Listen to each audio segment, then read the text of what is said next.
Hello नमस्कार दोस्तों and good morning to all of you. तो कैसे हैं आप लोग? और आपका स्वागत है आपके चैनल एग्जाम ट्यूबर में। यहाँ पर हम लोग फ्लो चार्ट्स, डायग्राम्स और मैप की मदद से हम लोग करंट अफेयर पढ़ते हैं। और मेरी पूरी कोशिश रहती है आप लोग को जो करंट अफेयर है क्लास में ही पूरी तरह से याद हो जाए, है ना। तो चलिए फिर शुरू करते हैं 9 जुलाई 2025 के करंट अफेयर।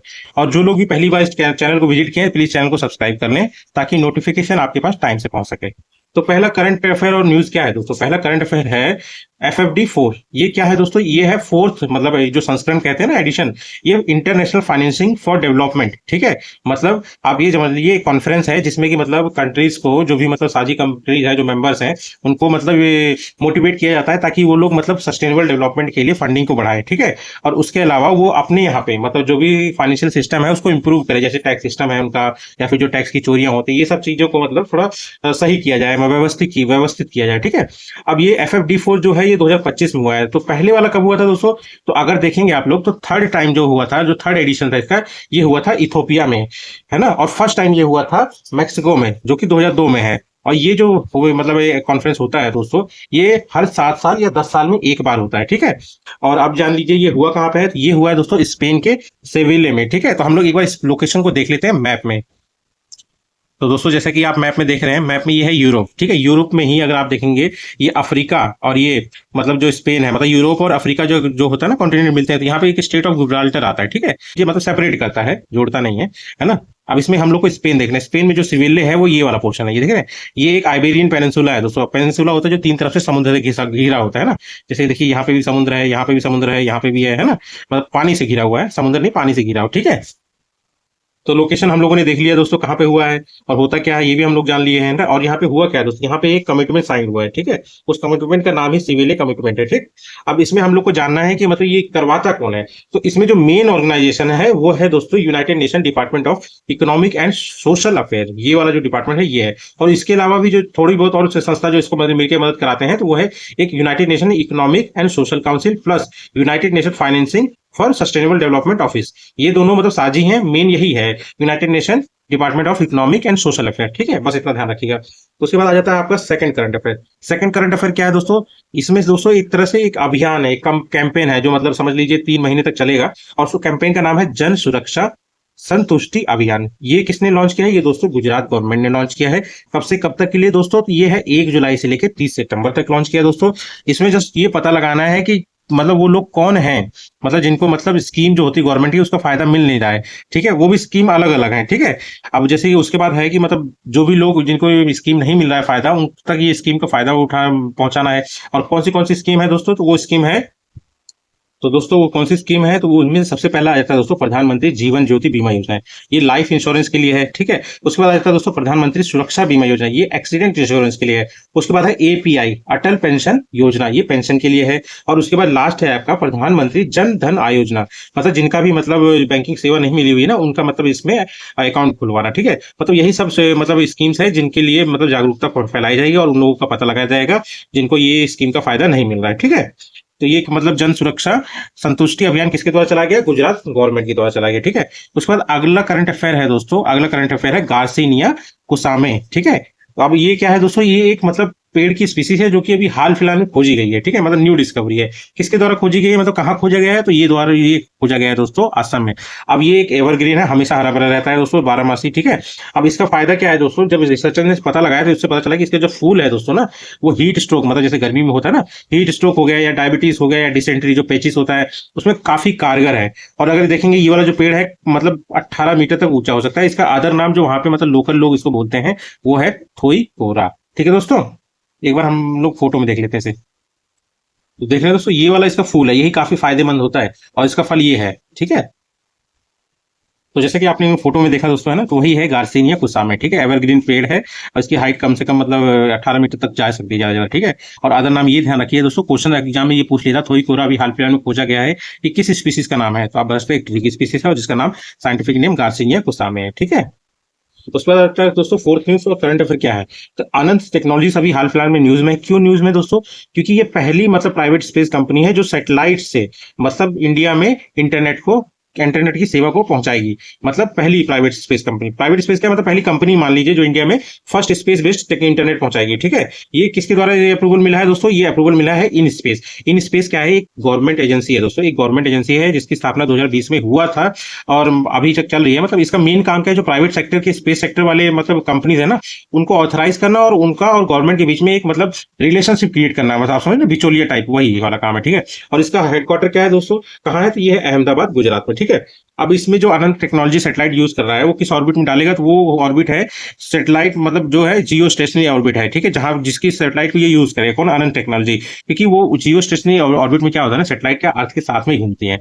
ठीक है, तो इससे क्या है मतलब जिस लोकेशन पे उसे इंटरनेट देना होगा तो उसका इंटरनेट कभी भी डिस्टर्ब नहीं होगा। ठीक है, अब अनंत टेक्नोलॉजी के बारे में थोड़ा जान लीजिए। हैदराबाद टेक्नोलॉजी मतलब कंपनी है, हैदराबाद तेलंगाना के हैदराबाद में, और ये प्राइवेट स्पेस कंपनी है। 1992 में, कोई काम का नहीं है ये सब याद करना, बस आप जान लीजिए। 99 जो मेन बस ये जान लिया, अनंत टेक्नोलॉजी पहली कंपनी है स्पेस सेक्टर की इंडिया में जिसने मतलब स्पेस बेस्ड इंटरनेट पहुंचाई है। ठीक है, और मतलब इसको लाइसेंस अभी अभी अप्रूवल मिला इन स्पेस से। ठीक है, उसके बाद आ जाता है आपका अगला न्यूज और अगला करंट अफेयर हमारा क्या है? वो है ऑपरेशन मैडमैक्स। ठीक है, अभी हाल फिलहाल में दोस्तों एक ऑपरेशन मेलन के बारे में मैंने आपको बताया था, जो कि मतलब ड्रग्स की तस्करी के बारे में ही था। ठीक है, एक रैकेट को पकड़ा गया था। ठीक है, वैसे ही एक और ऑपरेशन है दोस्तों, ऑपरेशन मेडमैक्स। ये किसके द्वारा कंडक्ट किया गया? ये कंडक्ट किया गया है हमारी एक मतलब इंटेलिजेंस एजेंसी है, मतलब नार्कोटिक्स काउंसिल ब्यूरो। ठीक है, जो मतलब ड्रग्स को रोकथाम के लिए काम करती है इंडिया में, है ना, उसके द्वारा कंडक्ट किया गया। पर किसके हेल्प के साथ? इंटरपोल के साथ। इंटरपोल जैसे मान लीजिए अगर आप किसी मतलब कोई क्राइम का मतलब ट्रैक रिकॉर्ड कर रहे हैं, पर वो क्राइम जो है 1 से 2 कंट्री में फैला हो, तो उस समय इंटरपोल की मदद लेनी पड़ती है। ठीक है, क्योंकि आप हर जगह जा नहीं सकते हो, तो इंटरपोल वहां की पुलिस से आपकी मदद करवाएगा। ठीक है, मतलब एक तरह से सामंजस्य बैठेगा और आप लोग उसको ट्रैक कर पाएंगे। ठीक है, उसके अलावा कौन है दोस्तों? इसमें यूएसडीई है। डीई क्या है दोस्तों? ड्रग इन्फोर्समेंट एडमिनिस्ट्रेशन, यूएस का। ठीक है, और उसके अलावा ऑस्ट्रेलिया की भी कुछ एजेंसीज ने भी इसमें मदद किया। ठीक है, अब इसमें वही है, इसका काम क्या था? जो मतलब एक कार्टेल है, कार्टेल मतलब जो कि 4 से ज्यादा महाद्वीप हो गया, उसके अलावा आपके 10 से ज्यादा कंट्रीज में फैला हुआ एक मतलब गिरोह है ड्रग्स का, उनको पकड़ना। ठीक है, to counter international drug trafficking cartel. ठीक है, अब एनसीबी के बारे में जान लीजिए क्योंकि ये इसमें इन्वॉल्व है। एनसीबी क्या है दोस्तों? नार्कोटिक्स काउंसिल ब्यूरो है और इसकी स्थापना 1986 में हुई थी। अभी हाल फिलहाल में इसके जो डायरेक्टर जनरल है करंट, उनका नाम है अनुराग गर्ग। इसका हेडक्वार्टर न्यू दिल्ली में है और मिनिस्ट्री ऑफ होम अफेयर्स के अंडर में है, ये ध्यान रखना। ठीक है, उसके बाद 6 न्यूज और 6 करंट अफेयर क्या आ जाता है दोस्तों? 6 न्यूज और 6 करंट अफेयर है आपका QR based digital house address system. जैसा कि दोस्तों हम लोग जैसे घर, हर घर में क्या होता है? एक प्लेट सिस्टम होता है, बाहर प्लेट में पूरा एड्रेस, पूरा नाम, फलाना मतलब डेस्क पर्सन, मतलब care of this this this, son of this this, ये सब लिखा था ना। तो वो उस चीज के लिए अब क्या है? क्यूआर बेस्ड सिस्टम, मतलब वहां पे क्यूआर लगा दिया जाएगा, उस क्यूआर को मतलब स्कैन करो, आपको एड्रेस पता चल जाएगा। ठीक है, और सबसे मेन बात क्या है कि जीपीएस लोकेशन भी उस पे होगा। ठीक है, तो इससे क्या होगा? मतलब जो भी मतलब जैसे फ्लिपकार्ट वाली कंपनियां होगी, कमर्शियल वाली जो होगी, उसके बाद पोस्ट ऑफिस वाली, मतलब जो भी मतलब आना चाहेगा आपके एड्रेस को, आराम से बस क्यूआर कोड को स्कैन करेगा और पहुंच जाएगा। ठीक है, मतलब क्यूआर कोड होगा एड्रेस प्लेट पे, बजाय इसके जो मतलब ट्रेडिशनली पहले नाम वाम लिखा जाता है। ठीक है, और जीपीएस लोकेशन भी होगी। और ये सिस्टम हुआ कहाँ है? पहली बार कहाँ हुआ है दोस्तों? इंदौर, जो कि सबसे साफ मतलब है ना वो सिटी, वही है, मतलब वहीं पे स्टार्ट किया गया। ठीक है, किसके द्वारा? Indore municipal corporation. और मेन इसका मकसद क्या है कि जो भी मतलब नगर निगम की फैसिलिटीज होगी ना, जैसे कोई इशू है पानी से रिलेटेड या किसी चीज से, तो वो लोग इसी पे डायरेक्ट मतलब कर लेंगे, तो और वो लोग डायरेक्ट इसी उनके पास आके मतलब सॉल्यूशन कर देंगे। ठीक है, इसके बाद अगला करंट अफेयर क्या है दोस्तों? अगला करंट अफेयर है आपका मुख्यमंत्री वृंदावन ग्राम योजना। अब इसमें एक चीज ध्यान रखिए दोस्तों, इसमें वृंदावन आ रहा है, तो आप यूपी मत सोचिएगा प्लीज। हाँ, ये जो स्कीम है दोस्तों, मुख्यमंत्री वृंदावन ग्राम योजना, ये लॉन्च किया गया है मध्य प्रदेश गवर्नमेंट के द्वारा। अब इसमें किया क्या जाएगा दोस्तों? हर डिस्ट्रिक्ट में एक मतलब गांव को चुना जाएगा, उस गांव को पूरी तरह से विकसित किया जाएगा। किस तरह से? मतलब जैसे ऑर्गेनिक फार्मिंग करवाई जाएगी वहां पे, गांव के मतलब जो गाय होती है उनकी रेयरिंग और डेयरी डेवलपमेंट के लिए काम किया जाएगा, सोलर एनर्जी के लिए काम किया जाएगा कि वहां पे एनर्जी जो हो वो पूरी क्लीन हो। ठीक है, और पास्चर डेवलपमेंट, मतलब जो भी मतलब खाने के लिए चारागाह होता है ना, उसका भी डेवलपमेंट किया जाएगा, और इंफ्रास्ट्रक्चर भी मतलब उस हिसाब से डेवलप किया जाएगा। ठीक है, मतलब हर डिस्ट्रिक्ट में एक गांव को ऐसे चुना जाएगा। ठीक, मतलब इसका मेन मकसद क्या है कि मतलब जो जितने भी गांव हैं उनको मतलब सेल्फ रिलायंट बनाना, मतलब आत्मनिर्भर बनाना है। ठीक है, किसी के ऊपर निर्भर ना हो। अब इस ये क्या है दोस्तों ना, इसमें एलिजिबिलिटी आप जान लीजिए। इसमें एलिजिबिलिटी है जिस गांव को चुना जाएगा उसकी पॉपुलेशन कम से कम 2000 होनी चाहिए, और वहां पे जो कैटल है मतलब जो भी गाय भैंस पालते हैं ना, उनकी संख्या जो है वो कम से कम 500 होनी चाहिए। ठीक है, पूरी तरह से डेवलप और आत्मनिर्भर बनाया जाएगा। ठीक है, लॉन्च कौन किया है? मध्य प्रदेश गवर्नमेंट। किसको? मुख्यमंत्री वृंदावन ग्राम योजना। यूपी के नहीं है दोनों दोस्तों, अगर एग्जाम में आ जाए और आप वृंदावन सोच के यूपी डाल दो, नहीं दोस्तों, ये मध्य प्रदेश के। ठीक है, उसके बाद अगला करंट अफेयर है दोस्तों, अगला करंट अफेयर है फीडे वुमेन्स वर्ल्ड कप 2025। ठीक है, ये कहाँ होगा दोस्तों? ये मतलब ये कहाँ हो रहा है? अभी बातूमी जो जॉर्जिया में हो रहा है दोस्तों।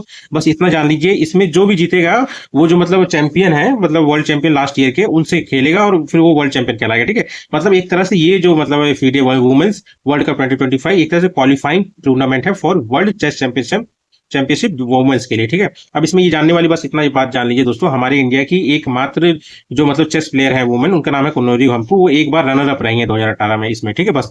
और बाकी का हम लोग को कोई इतना यूज है नहीं, है ना। उसके बाद नाइन्थ न्यूज और नाइन्थ करंट अफेयर क्या है दोस्तों, home delivery of goods under PDS, ठीक है। मतलब पब्लिक डिस्ट्रीब्यूशन सिस्टम के द्वारा जो राशन उशन मतलब हर महीने मिलता है ना गरीबों को दोस्तों, तो उनके लिए क्या किया है ना तमिलनाडु गवर्नमेंट ने, कि जो भी एल्डर्स होंगे, जो भी सीनियर सिटीजन होंगे या दिव्यांग होंगे, मतलब चल फिर नहीं सकते, उनके पास मतलब एक वैन की फैसिलिटी दे रखते हैं। वो वैन वहां पे जाएगी, उनका अंगूठा लेगी, उनका स्कैन करेगी, है ना, और उनको राशन उनके घर तक पहुंचाएगी। बस इतना सही काम है किसका, home delivery of goods under PDS. कहाँ पे लॉन्च हुआ है दोस्तों, तमिलनाडु गवर्नमेंट में ने तमिलनाडु में लॉन्च किया है, ठीक है। इसके बाद आता है दोस्तों 10वां न्यूज और 10वां करंट अफेयर, आप समझ लीजिए, ठीक है। अब न्यूज में क्या है दोस्तों, कहा गया था, मतलब अगर हेडलाइन उसकी देखेंगे तो, developing world should have a greater role in key decision says Modi at Brazil BRICS meet. इसका बस इतना मतलब है, मोदी जी ये कह रहे हैं कि मतलब जो डेवलप्ड नेशन है सिर्फ उन्हीं का ना सुना जाए, जो डेवलपिंग नेशन है, मतलब जो डेवलप कर रहे हैं डेवलपिंग, उनकी भी मतलब एक मतलब डिसीजन की वैल्यू होनी चाहिए। उनका भी मतलब कोई भी डिसीजन अगर है जो ग्लोबली फॉलो किया जा रहा है तो उसमें उनका भी रोल होना चाहिए, है ना। ये किसने कहा है, मोदी जी ने कहा है ब्राजील के ब्रिक्स मीट में, है ना। अब थोड़ा सा हम लोग को इसमें जानने वाली क्या बात है, जानने वाली बात है ब्रिक्स। ब्रिक्स है क्या, कैसे क्या है, उसके बारे में ये चीज जानना है, ठीक है। अब ब्रिक्स के बारे में हम लोग जान लेते हैं, ठीक है। सबसे पहले ध्यान रखिए, सबसे इंपॉर्टेंट चीज दोस्तों, 2001 में ब्रिक जो वर्ड है, ये कॉइन जो मतलब जो यूज किया था सबसे पहली बार गोल्डमैन सैच ने किया था, एक मतलब पेपर में, मतलब पेपर पब्लिश किया था जिसके टाइटल में ये ब्रिक नाम था, ठीक है। ये इसका मतलब आप समझ लीजिए ये वर्ड कहाँ से आया, ठीक है। अब ब्रिक में क्या होता है, Brazil, Russia, India, China and south Africa. South Africa last में आया, मेन जो चार थे शुरू में वो ब्राजील, रशिया, इंडिया और चाइना, ठीक है। और उसके बाद आप देख लीजिए 2010 में मतलब साउथ अफ्रीका को इनवाइटेड किया गया कि आप आइए इसको ज्वाइन कीजिए, और 2011 में साउथ अफ्रीका ने ज्वाइन कर लिया, तभी से ये ब्रिक्स जो हो गया ब्रिक्स बन गया, ठीक। अब ये ब्रिक्स का रोल आप जान लीजिए, ग्लोबली अगर आप देखेंगे पॉपुलेशन, तो इन सारी कंट्री जो ब्रिक्स में है 49% मतलब पॉपुलेशन को रिप्रेजेंट करती हैं, ठीक है। और उसके अलावा जीडीपी अगर आप देखेंगे, ये 40% ग्लोबली को रिप्रेजेंट करते हैं, और ट्रेड शेयर अगर आप देखेंगे तो 26% ग्लोबली ये रिप्रेजेंट करते हैं। इनका ट्रेड मतलब ये रिस्पॉन्सिबल है, मतलब इनका रोल है, ठीक है। उसके बाद आप देख लीजिए इसमें कंट्रीज को अगर देखेंगे तो थोड़ा सा हिस्ट्री इसका जान लेते हैं। तो 2006 में सबसे पहले 2006 में पहली मीट हुई थी किसकी, ब्रिक्स फॉरेन मिनिस्टर्स की, किसके दौरान, यूनाइटेड नेशन जनरल असेंबली के दौरान न्यूयॉर्क में। पर इसकी जो फर्स्ट समिट थी, ध्यान रखना दोस्तों, 2001 में इस वर्ड का नाम मतलब कॉइन आया, 2006 में पहली मीट हुई थी फॉरेन मिनिस्टर की। पर जो पहला ब्रिक्स समिट था दोस्तों, फर्स्ट ब्रिक्स समिट जो था वो यकाटेरिनबर्ग में, जो कि रशिया में, वहां पे हुआ था, ठीक है। और 2024 में दोस्तों, 2024 में 4 नई कंट्रीज, इजिप्ट, इथियोपिया, ईरान और यूएई, ये ब्रिक्स को ज्वाइन किया एज ए फुल मेंबर। और लास्ट जो सबसे मतलब इंपॉर्टेंट है, जो लास्ट में ज्वाइन किया है, वो है इंडोनेशिया 2025 में एज ए फुल मेंबर। तो इसको जोड़ के मतलब ये 4 और ये 5 और उसके बाद ये 5 है ही, तो टोटल मेंबर कितने हो गए ब्रिक्स में दोस्तों, 10, ठीक है। और ये ध्यान लीजिए मतलब कि इंडिया ने सिर्फ एक बार मतलब ब्रिक्स को मतलब चेयर किया है, वो भी 2021 में, ठीक है।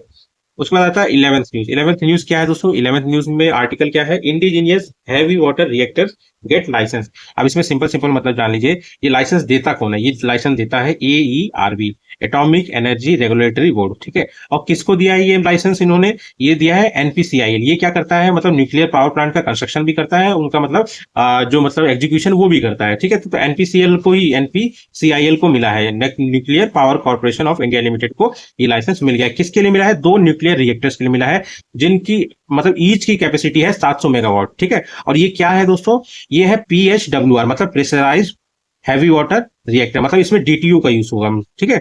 अब इसमें ये है कहां पे दोस्तों, ये है काकरापार, मतलब गुजरात में है काकरापार एटॉमिक पावर स्टेशन, ठीक है। मतलब ये समझ लिए इंडिया का सबसे बिगेस्ट इंडिजीनियस मतलब प्रेशराइज्ड हैवी वाटर रिएक्टर है ये दोनों, ठीक। अब थोड़ा सा इसमें जो टर्म है वो जानना है हम लोग को। अब सबसे पहला टर्म क्या है दोस्तों, PHWR, pressurised heavy water reactor. ये क्या होता है दोस्तों, ये एक तरह का न्यूक्लियर रिएक्टर होता है जो कि हैवी वाटर को एज ए मॉडरेटर यूज होता है।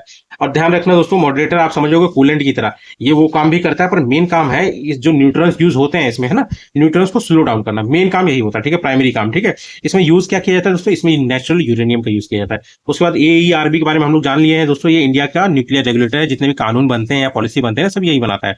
और NPCIL जैसे मैंने आपको बताया, ये बनाता है, ऑपरेट भी करता है न्यूक्लियर पावर प्लांट को, ठीक है। अब उसके बाद आ गया B, मतलब नोट्स में ही, PFBR, ये अभी क्या है कि अभी तो हम लोगों ने पढ़ लिया है ना, ये वाला जो मतलब हैवी वाटर रिएक्टर था। अब इसके अलावा जानना है हमको PFBR के बारे में, प्रोटोटाइप फास्ट ब्रीडर रिएक्टर, क्योंकि जो पहला जो है ना, इसका मतलब उद्घाटन कहाँ हुआ है दोस्तों, तो मतलब ये कलपक्कम तमिलनाडु में हुआ है। मतलब इंडिया का पहला प्रोटोटाइप फास्ट ब्रीडर रिएक्टर, मतलब FBR आप समझ लीजिए, prototype fast breeder reactor Kalpakkam में स्टार्ट हुआ है। ठीक है, किसके द्वारा मतलब इसको डेवलप किया गया है, तो वो है दोस्तों भाविनी। भाविनी के फुल फॉर्म है भारतीय नवकीय विद्युत निगम लिमिटेड, जो किसके अंडर में आती है दोस्तों, DAE के, मतलब डिपार्टमेंट ऑफ एटॉमिक एनर्जी, और ये एक PSU है। ठीक है, तो इस PFBR मतलब प्रोटोटाइप फास्ट ब्रीडर रिएक्टर की कैपेसिटी 500 मेगावाट है तो दोस्तों। और ये इसमें अंतर क्या है दोस्तों बाकी कंपैरिजन में, जैसे कि बाकी में स्लो किल न्यूट्रॉन का यूज किया जाता है, ठीक है, ये फास्ट न्यूट्रॉन का यूज करता है। कैसे न्यूट्रॉन्स का यूज करता है, ये फास्ट न्यूट्रॉन्स का use, fast neutrons instead of slow neutron, जो कि मतलब थर्मल रिएक्टर्स में यूज होता है। ठीक है, और इसमें जो मतलब फ्यूल यूज होगा ये मिक्स होगा। मिक्स किसका होगा दोस्तों, मतलब प्लूटोनियम और यूरेनियम का।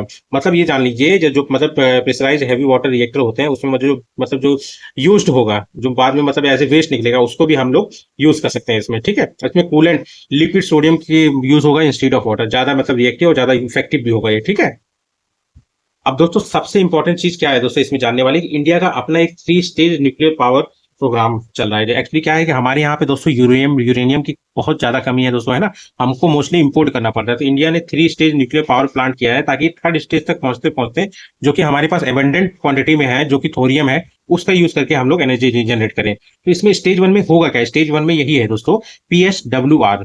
ठीक है, प्रेशराइज हैवी वाटर रिएक्टर, जैसे कि मैंने आपको बताया, इसमें नेचुरल यूरेनियम यूज होगा, मतलब U-238 plus small quantity of U-235। ठीक है, कूलेंट मैंने हम लोगों ने जान लिया DTO होगा। ठीक है, हैवी वाटर, और आउटकम इसमें क्या होगा, इलेक्ट्रिसिटी तो जनरेट होगी, उसके अलावा क्या होगा, प्लूटोनियम 239 होगा। ठीक है, एज अ बाई प्रोडक्ट। ठीक, उसके बाद स्टेज 2 में क्या होगा, FBR, जो कि हम लोग प्रोटोटाइप फास्ट ब्रीडर रिएक्टर देखे ना, वही है दोस्तों ये। ठीक है, स्टेज 2 में ये वाला काम होगा। इसमें क्या होगा, जो हम लोगों ने प्लूटोनियम इसमें निकला है ना, इसको भी यूज कर सकते हैं हम लोग इसमें, मतलब जो स्पेंट फ्यूल होता है। ठीक है, also utilise spent fuel of PSWR इसी का। ठीक है, अब इसमें प्लूटोनियम 239 प्लस थोड़ा सा यूरेनियम यूज किया जाएगा, और कूलेंट जो होगा लिक्विड सोडियम यूज किया जाएगा, किसकी जगह, मतलब हैवी वाटर की जगह। ठीक है, अब इसमें आउटकम क्या होगा, आउटकम ये क्या है, ये और प्लूटोनियम को ब्रीड करेगा, और ये होगा एक तरह से बिगिनिंग ऑफ थोरियम यूटिलाइजेशन, जो कि हमारे पास ज्यादा क्वांटिटी में है। ठीक है, अब PFBR जो है first commercial prototype of this stage, मतलब वही जो हम लोग पढ़े थे। ठीक है, उसके बाद लास्ट आ जाता है हमारा थर्ड स्टेज। थर्ड स्टेज यही है, मतलब कि हम लोग किस तरह जो हमारे पास एबंडेंट क्वांटिटी में है, ज्यादा क्वांटिटी में थोरियम है, उसको यूज करके एनर्जी डेवलप करें। तो ये थर्ड स्टेज में होगा, जिसमें थोरियम 232 और प्लूटोनियम 239 या फिर यूरेनियम 233, इनका यूज करके हम लोग फुल यूटिलाइजेशन करेंगे, किसका, इंडिया के थोरियम रिजर्व का। ठीक, अगर आप देखेंगे थोरियम के हिसाब से, तो इंडिया ग्लोबली अगर देखेंगे तो 25% का रिजर्व हमारे पास ही है, कोस्टल एरिया मिलता है सैंड में। ठीक है, थोरियम। ठीक है, इंडिया के पास 25% ग्लोबली है थोरियम रिजर्व। ठीक, और इंडिया जो है करंट अगर आप देखेंगे न्यूक्लियस पावर जो है उसकी इंस्टॉल कैपेसिटी 8 गीगावाट है। पर हम लोगों ने 2 टारगेट रखे हैं इस चीज के लिए। पहला टारगेट है कि 2030 तक हम लोग इसी कैपेसिटी को, जो इंस्टॉल कैपेसिटी चल रही है, इसको ट्रिपल कर लेंगे, और 2047 तक पहुंचते पहुंचते हम लोग 100 गीगावाट तक कैपेसिटी को पहुंचा देंगे। ठीक है, अब इसमें मेन टारगेट एक और है, तीसरा, development of small modular reactor. इसका बहुत फायदा होता है, एक तो क्लीन एनर्जी और मतलब सेफ्टी के हिसाब से भी अच्छा है, और कॉस्ट इफेक्टिव भी है, और मतलब रिमोट एरिया में भी लग सकता है। ठीक है, अब SMR होता क्या है दोस्तों, ये तो स्मॉल मॉड्यूलर रिएक्टर हम लोग फुल फॉर्म देख लीजिए, ये एक तरह से एडवांस न्यूक्लियर रिएक्टर है, जिसकी कैपेसिटी अप टू 300 मेगावाट तक पर यूनिट पहुंच सकती है। ठीक है, ये कॉस्ट सेविंग है दोस्तों, मतलब ये समझ लीजिए बना बनाए ले जाके वही जहां पे यूज करना वहां पे रख दो। ठीक है, ये फास्ट कंस्ट्रक्शन भी है इसका। ठीक है, हायर सेफ्टी भी, और फ्लेक्सिबल है। फ्लेक्सिबल क्यों, क्योंकि सस्टेनेबल फॉर इंडस्ट्रियल पावर, और उसके बाद रिमोट एरियाज में भी जा सकता है ये। ठीक, उसके बाद आता है हमारा 12वां न्यूज और 12वां करंट अफेयर। तो क्या है हेडलाइन दोस्तों, farmers policy makers raise concern over proposal to amend plant treaty. अब हम लोग को ये जानना है कि ये अमेंडमेंट हो क्या रहा है, तो और क्या है। सबसे पहले हम लोग जानेंगे प्लांट ट्रीटी होता क्या है दोस्तों। प्लांट ट्रीटी का दूसरा नाम अगर देखेंगे तो international treaty on plant genetic resources for food and agriculture.